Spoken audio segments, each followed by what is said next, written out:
Olá, você que nos acompanha, seja bem-vindo, bem-vinda a mais uma edição do Análise, o seu programa de análise de conjuntura internacional. Eu sou Cláudio Porto, jornalista independente. Este programa é uma realização do canal da Prática Política no YouTube, transmitido pela TV Comunitária do Rio de Janeiro, canal 6 da Claro TV. Comigo, André Nunes, analista político. Como vai, André? Tudo bem?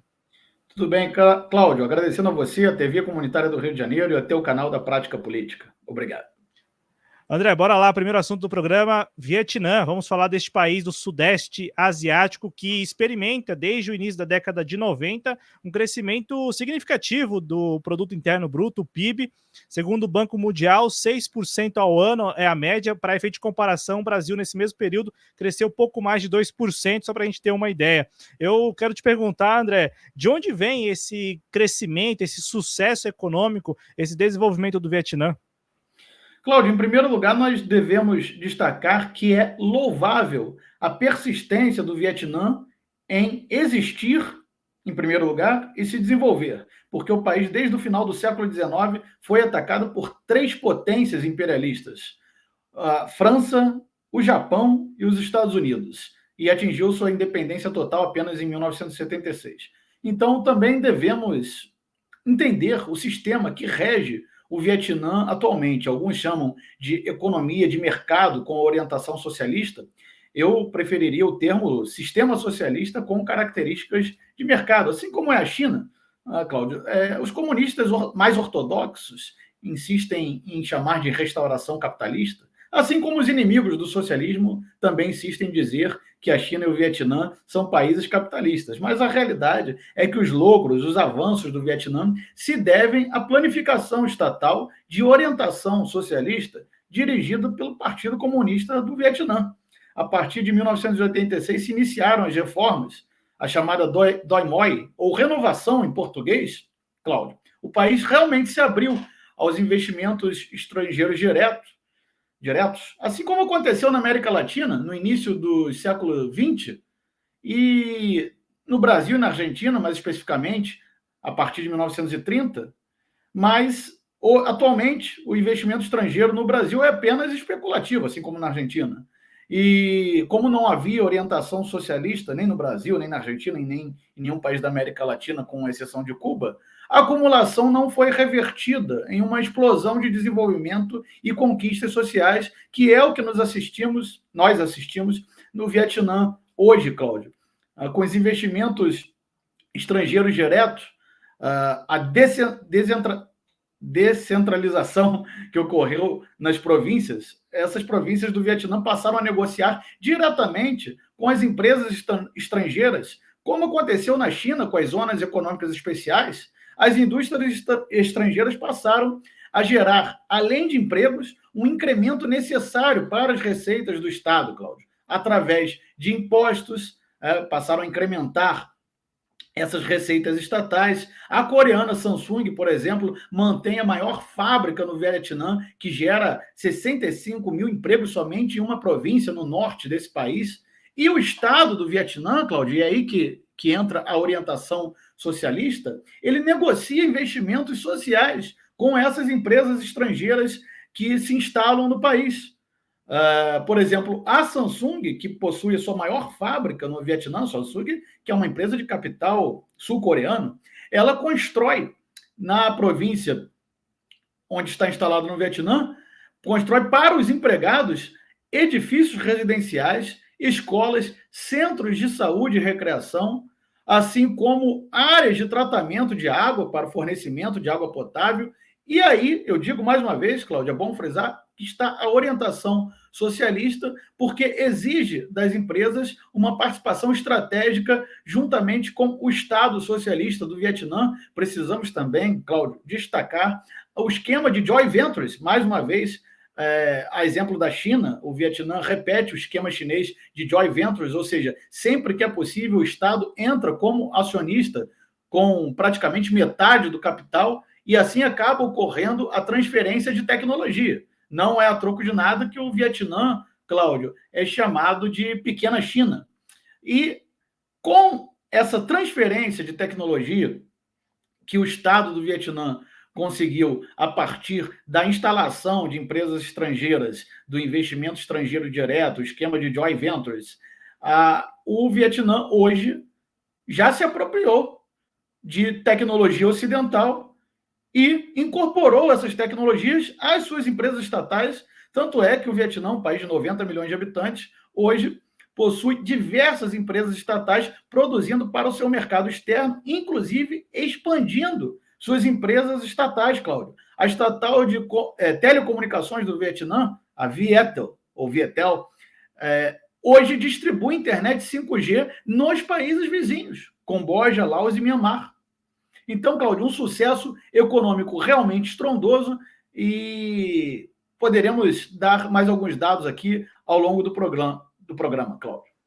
Ô, André, é interessante o que você fala, porque é um crescimento que não é baseado numa economia, digamos assim, ultrapassada. Ao contrário, é uma economia já muito tecnológica. Só antes de perguntar a você, além desse dado, né, de 6% ao ano de crescimento médio, de 90 até 2022, portanto, pegando um período aí bem longo, né, estamos falando aí de 32 anos, também há um dado muito, muito importante para um país como o Vietnã, que é a quantidade de pessoas que saíram da extrema pobreza, né, da miséria. Os dados dão conta de que mais de 30 milhões de pessoas deixaram esse status. Eu quero te perguntar qual é a legitimidade do Partido Comunista à frente desse processo lá no Vietnã. Cláudio, esses dados que você acaba de citar são ocultados pela mídia no Brasil exatamente porque o Vietnã é um país onde o sistema político não é o sistema liberal burguês, é um partido governado pelo... é um partido não, é um país governado pelo Partido Comunista. Então esses dados, esses logros, esses avanços vietnamitas, assim como os avanços chineses, são ocultados da nossa população aqui no Brasil pelos meios de comunicação. O PIB per capita do Vietnã aumentou de $200 em 1990, de $200 para $2.500 em 2017, atingiu $2.500 em 2017, ou seja, aumentou 12 vezes, Cláudio. O analfabetismo foi erradicado. A ONU reconheceu a erradicação do analfabetismo em 2015. Menos de 10% das pessoas vivem na pobreza. Comparem com a Argentina, onde 50% das pessoas estão na pobreza. O país vive uma situação de pleno emprego. 2% da população no Vietnã está desempregada. Isso porque há uma planificação estatal da economia, onde o controle dos setores estratégicos é liderado pelo Estado vietnamita sob a governança do Partido Comunista, Cláudio. Ou seja, as finanças, telecomunicações, energia, transporte, indústria pesada, defesa, petróleo, mineração, isso tudo ainda está sob o controle do Estado. Eles não abrem certos setores da economia, ou, quando abrem, é sempre em parceria estratégica com as necessidades do Estado. Esse é o segredo do sucesso vietnamita, ou do sucesso da economia do Vietnã, Cláudio. Agora, você pode ter certeza que a legitimidade do Partido Comunista é total nessa situação, Cláudio, porque foi sob a liderança do Partido Comunista que o Vietnã, após pelo menos 15 anos de uma guerra terrível, onde enfrentou as maiores atrocidades cometidas pelo imperialismo norte-americano. Então, o Vietnã, após esses 15 a 20 anos praticamente de guerra, se considerarmos o início da intervenção americana com seu apoio à França, que colonizava o Vietnã em 1954, então já vamos para 20 anos de uma guerra cruel e radical do imperialismo norte-americano, que herdou o Vietnã, a colônia do Vietnã do imperialismo francês, e o Partido Comunista conseguiu a independência em 1976, com um rastro de 3 milhões de mortos. O país foi bombardeado covardemente até 1975, com toneladas de bombas que proporcionalmente passam os estragos feitos pelas bombas de Hiroshima e Nagasaki. 2 milhões de mortos civis em estimativas conservadoras e mais de 1 milhão de mortos do exército do Vietcong, que se radicava no norte do Vietnã. Então, Cláudio, um país que enfrentou, e um partido, porque foi o Partido Comunista que liderou a luta pela independência do Vietnã, que enfrentou, inclusive, esse império estadunidense que utilizava armas químicas contra o Vietnã. E lembrando que os embargos econômicos foram mantidos contra o Vietnã, apesar de toda a covardia que os Estados Unidos cometeu contra esse país de 1955 até 1976, e ainda manteve embargos econômicos até 1995. Começaram a ser levantados em 1994 os embargos econômicos. Mas como o Vietnã iniciou uma certa abertura da economia, e essa abertura, vamos lembrar aqui que não tem nenhuma comparação com a abertura feita pela Rússia após a queda do regime do sistema soviético, socialismo soviético, foi algo gradual, como na China, algo orientado pelo Partido Comunista, algo controlado. Ou seja, as empresas estrangeiras serviram para alavancar e aperfeiçoar o sistema produtivo do Vietnã. Isso tudo sob a liderança do Partido Comunista. Então, a legitimidade a qual você se referia, Cláudio, com certeza é total. Enquanto você falava, eu estava compartilhando aqui com o público algumas imagens do Ho Chi Minh, né? Um grande líder revolucionário vietnamita e um importante precursor exatamente desse movimento, né? Esse movimento que agora talvez esteja vendo seus frutos. Eu quero, nesse ponto, pedir um comentário seu, porque a gente está vendo agora um país que pode se tornar uma potência? Já está se tornando, Cláudio. Vejamos a reversão. A reversão era um país agrário. No início da independência do Vietnã, realmente houve um afã de avançar com o socialismo e estatizaram completamente muitos setores da economia, inclusive a agricultura, que perdeu um pouco a produtividade. Perdeu um pouco, não, perdeu bastante produtividade. Então, o governo do Partido Comunista foi revendo certas medidas e passando do controle total estatal e coletivo para a agricultura familiar, distribuindo novamente terras para pequenos proprietários, permitindo que eles comercializassem o excedente, e isso foi desenvolvendo ainda no final dos anos 70, a agricultura do Vietnã. Com a abertura gradual em 1986 e planificada, as parcerias com as empresas estrangeiras no esquema de joint venture, onde o Vietnã acaba se apropriando de grande parte da tecnologia ocidental, o país dá um salto. Ele deixa de ser um país agrário, que em 1990, 75% das pessoas estava empregada a mão de obra estava empregada na agricultura, para apenas 41% de emprego de mão de obra na agricultura em 2017, Cláudio. Enquanto, no mesmo ano de 1990, o emprego na indústria salta de 9% para 25%. Hoje, a indústria é responsável por 30% do PIB do Vietnã, ou seja, é o equivalente do Brasil de 1970. O Brasil vem recuando e o Vietnã vem avançando, Cláudio.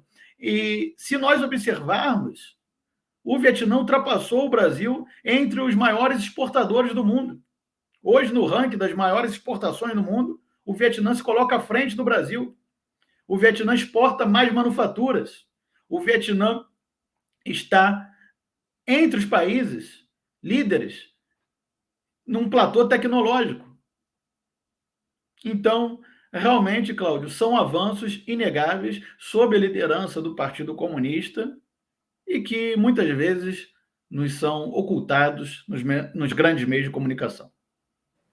Ô André, você falou do Brasil. O Brasil e o Vietnã comemoraram em maio deste ano, 2024, 35 anos de relações diplomáticas, né, desta amizade. São países que já têm acordos aí de cooperação nas áreas da educação, agricultura, defesa e relações exteriores. Mais do que a amizade em si, o que você acha que o Brasil poderia aprender em relação à economia planificada que você mencionou várias vezes aqui neste programa?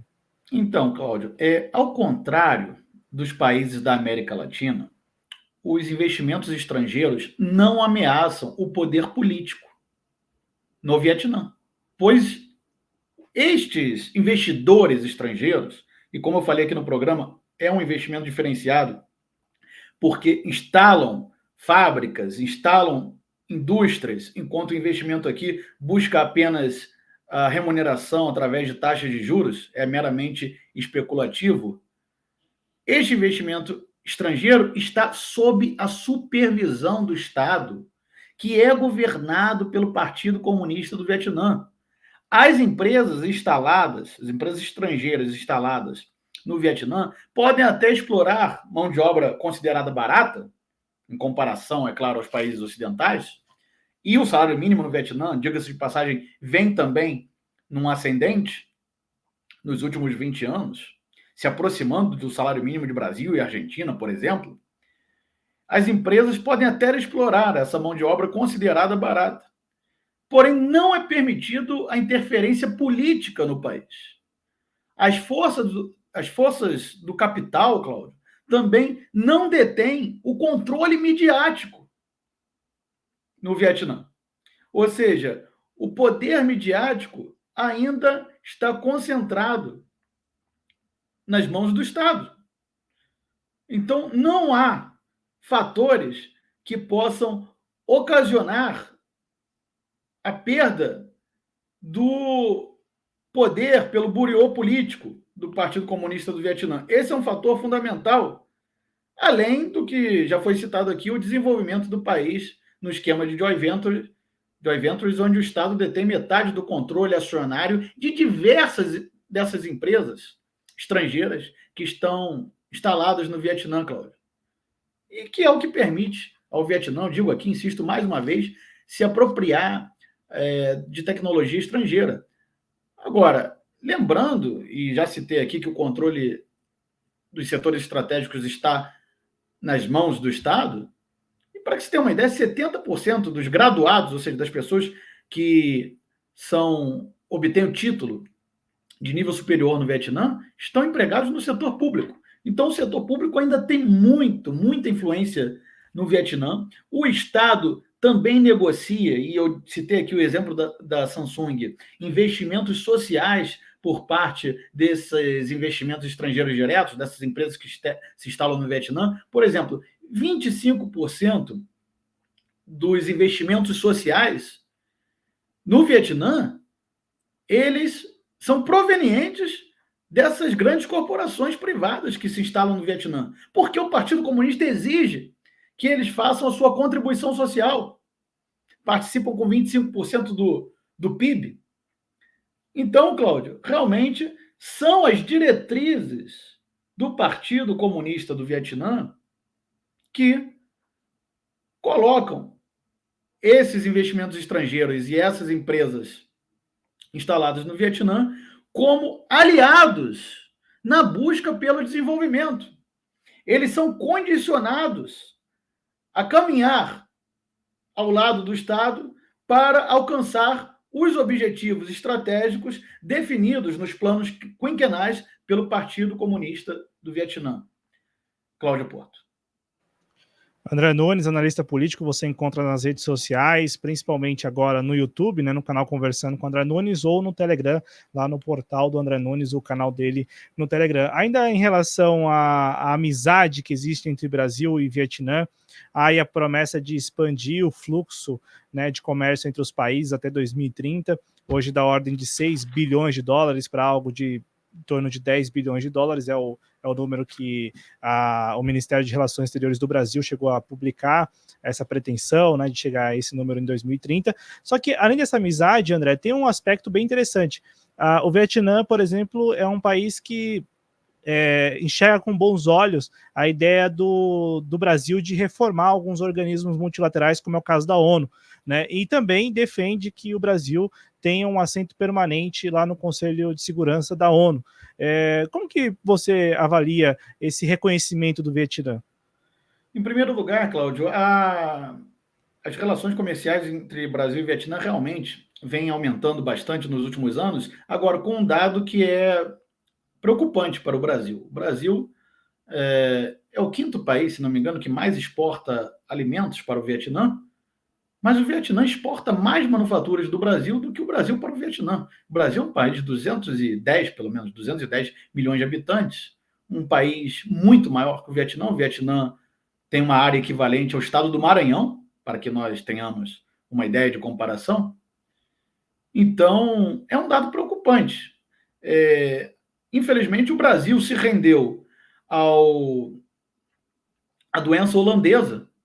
É um exportador de commodities até hoje, importador de manufaturas, enquanto o Vietnã não aceitou se subjugar à terapia de choque neoliberal. Agora, como o Vietnã é um país que poderíamos considerar anti-hegemônico, é um país onde o Estado detém o controle dos setores estratégicos da economia, um país que, até pela sua tradição de luta anti-imperialista, não costuma votar na ONU submisso aos interesses dos Estados Unidos, é claro que se coloca ao lado do Brasil nessa verdadeira luta que o presidente Lula trava desde o seu primeiro mandato para uma reforma no Conselho de Segurança da ONU. Agora, por enquanto, essa reforma no Conselho de Segurança ainda não é de vontade das principais potências mundiais, nem dos Estados Unidos, nem dos países que os Estados Unidos considera adversários, como China e Rússia. Todos eles, e também a França, a Alemanha,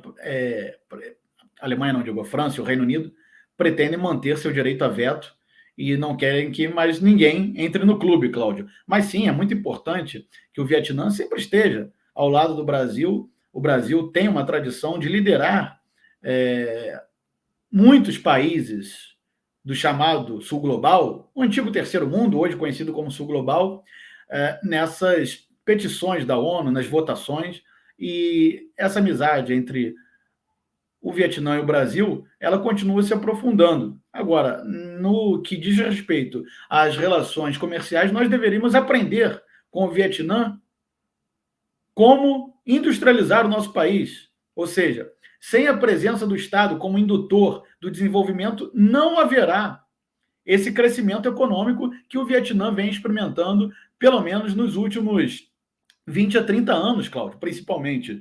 Ou seja, o Vietnã tem uma fórmula muito simples para o crescimento. É investimento, mais exportação, mais consumo. E o investimento, ele não é puxado apenas pelo investimento estrangeiro direto, assim como pelo gasto público, que o Vietnã, pela sua orientação socialista, não abre mão do gasto público. É um dos grandes motores do desenvolvimento da economia do Vietnã, Cláudio, que faz parte do cálculo do PIB, não é mesmo? O G, que está lá no cálculo do PIB, é de gasto público. E o I é o investimento privado, e que no Vietnã também não fica atrás. E no Brasil, nós, ao contrário, temos muito pouco, tanto investimento privado, porque o Estado não está em condições de fazer exigências ao setor privado, é um Estado rendido à hegemonia neoliberal. E o gasto público está sempre sendo questionado pelo poder midiático, e que eu comentei aqui anteriormente. Ou seja, o capital, o poder do capital, ou seja, dos capitalistas, falemos uma linguagem clara, no Vietnã não existe esse poder dos capitalistas, ele está controlado, ele está subjugado aos interesses do Estado. E no Brasil é o inverso. O poder do capital se sobrepõe aos interesses do Estado e da coletividade. Essa é a grande diferença entre o Brasil e o Vietnã, Cláudio. Agora, claro que as posições nas relações internacionais do Vietnã são as melhores possíveis e, em geral, elas andam em paralelo com os interesses e as posições do Brasil, né? Principalmente na ONU, Cláudio. Já que a gente tem um tempinho, vamos falar do outro lado, então, porque olha só o que saiu no Washington Post, eu quero compartilhar com o nosso público essa matéria mostrando um ranking de sanções econômicas pelo mundo em que os Estados Unidos lideram, André. E veja só a discrepância, né? Enquanto os Estados Unidos têm aí, segundo o Washington Post, mais de 15 mil sanções aplicadas, mantidas neste momento. A Suíça, que vem logo em segundo lugar, tem 5 mil sanções. Eu quero que você, olhando para esse gráfico, não, olhando para essa tela aí, para essa tabela, diga em relação à própria situação do Vietnã, que você mesmo mencionou, em que o capital está controlado. No caso, os Estados Unidos não, né? Cláudio, essa informação que você acaba de colocar na tela, isso é uma vergonha. Isso é uma vergonha, e é uma vergonha que países como o Brasil tenham muita pouca voz ativa contra essas sanções. A diplomacia brasileira deveria se posicionar mais ativamente, ou de maneira mais energética, mais ostensiva, contra essas sanções. Em pleno século XXI já não é mais possível que um país, ou meia dúzia de países como nós vemos aí na tela, Cláudio, queiram controlar o comércio mundial. Há algumas iniciativas hoje da China e principalmente da Rússia para romper os bloqueios e as sanções econômicas, mas que ainda não são suficientes. E nós já abordamos aqui, eu convido as pessoas a assistirem os programas anteriores, nós já abordamos aqui no programa. Não são suficientes ainda. Esse dado, divulgado pelo próprio Washington Post, é uma vergonha, e eu realmente espero que daqui para frente haja um verdadeiro conluio de países anti-hegemônicos liderados pela China, Rússia, e que países emergentes ou considerados potências médias, intermediárias, como o Brasil, a África do Sul, o Egito, enfim, a Índia, principalmente, consigam finalmente se posicionar pelo rompimento imediato dessas sanções econômicas, Cláudio, que são absurdas, são sanções utilizadas para sufocar a economia de países que os Estados Unidos e seu satélite, chamado União Europeia, consideram adversários, Cláudio, e prejudicando, é claro, o povo desses países, que muitas vezes está embargado, lhes é proibido até mesmo comprar medicamentos e insumos necessários para a sobrevivência, Cláudio. É uma vergonha, é um ato terrorista das potências ocidentais, Cláudio. Muito obrigado, André Nunes. Obrigado a quem nos acompanhou. Voltamos na próxima semana. Até mais, gente. Valeu. Tchau.